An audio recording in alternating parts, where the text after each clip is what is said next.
Hi! Welcome once again to Recipe Tirap, sa mga recipe pambahay na nagpapasarap sa buhay, merienda series. Ayan, so ito, ako, napakasimple lang talaga nitong gagawin natin at nagpapasalamat ako sa sponsor ng ating kamote ngayon at galing pa ito sa Bisaya, no? Galing pa ito sa bigay ng ating friend at kapitbahay na si Kuya Doming. Kuya Doming, thank you po sa kamote at sa iba pang mga pasalubong mo sa amin. Ayan, so ang gagawin natin dito, alam kong tawag dito sa Tagalog, kamoting baging eh. Kasi yung kamoting kahoy, yung medyo, yung parang kahoy talaga yung, niya, yung kasaba, yung kamoting kahoy. Ngayon, ang gagawin natin dito, gagawin natin parang french fries lang.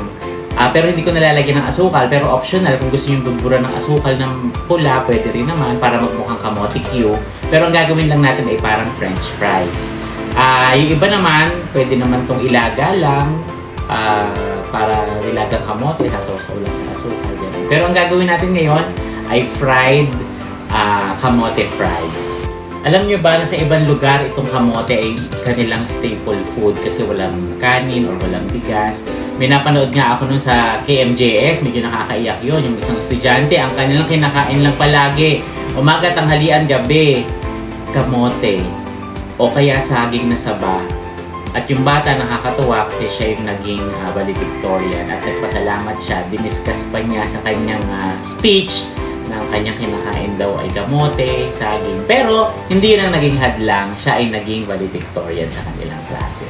So ayan, so papakita ko sa inyo ang instructions at ang ito lang naman ang ingredients.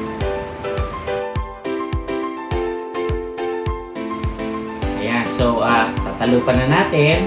Salamat sa peeler. Kasi kung walang peeler, mahirap magtalok using the kutsilyo. Pero marunong din naman ako niya. Dali lang, oh. At kontrolin nyo na lang yung pagtalok para hindi masyadong makapal. Ayan. So magtalok muna tayo ng isa para maipakita ko sa inyo yung paghiwa.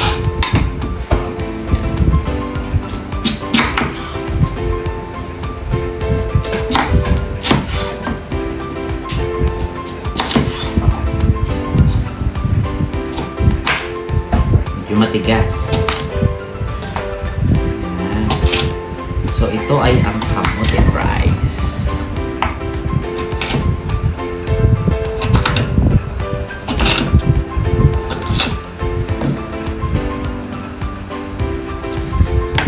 So ganyan.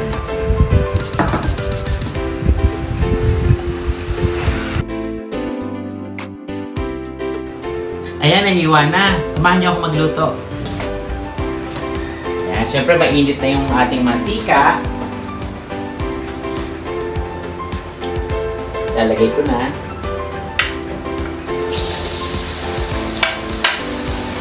Sobrang init na yung ating mantika.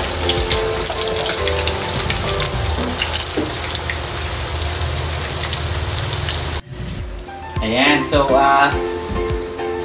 ipiprito lang natin siya. Yung iba may option kung gusto niyo lagyan ng lagyan ng asukal na pula para magmukha siyang kamote cube or kamote fries. Ayan, na merong asukal. Pero tayo hindi natin siya lalagyan.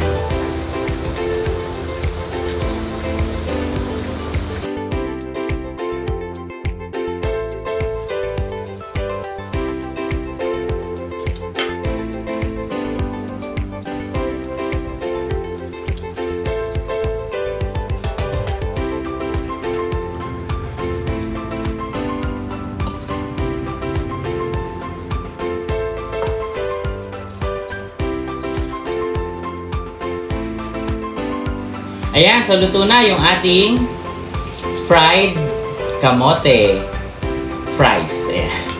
Ayan, so actually, nasa sa inyo kung gusto nyo tostahin or kung gusto nyo hindi masyadong tostado. Ako, ganito lang ang gusto ko. At pwede nyo rin siyang isawsaw sa asukal or kung gusto nyo, budburan nyo ng konting iodized salt, masarap din naman. So, titikman na natin. Manamis-namis na siya, kahit wala pa akong nilalagay ng asukal.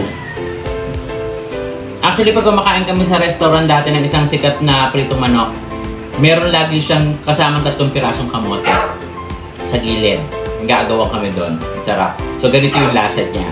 At shout out kay Kuya Domeng sa nagbigay ng kamote galing pa sa probinsya. Thank you, Kuya Domeng, sa kamote at meron kaming merienda ngayon. Ayan. So, sana nagustuhan nyo yung ating episode for today, ating merienda episode. Again, kung gusto nyo maging guest dito sa ating program, just comment down below. And don't forget to like, comment, share, and subscribe. At syempre, don't forget to hit the bell button para sa ating mga latest updates. Ayan, so again, Recipe Terapsa, mga reseping pambahay na nagpapasarap sa buhay. Merienda series, hanggang sa muli. Bye!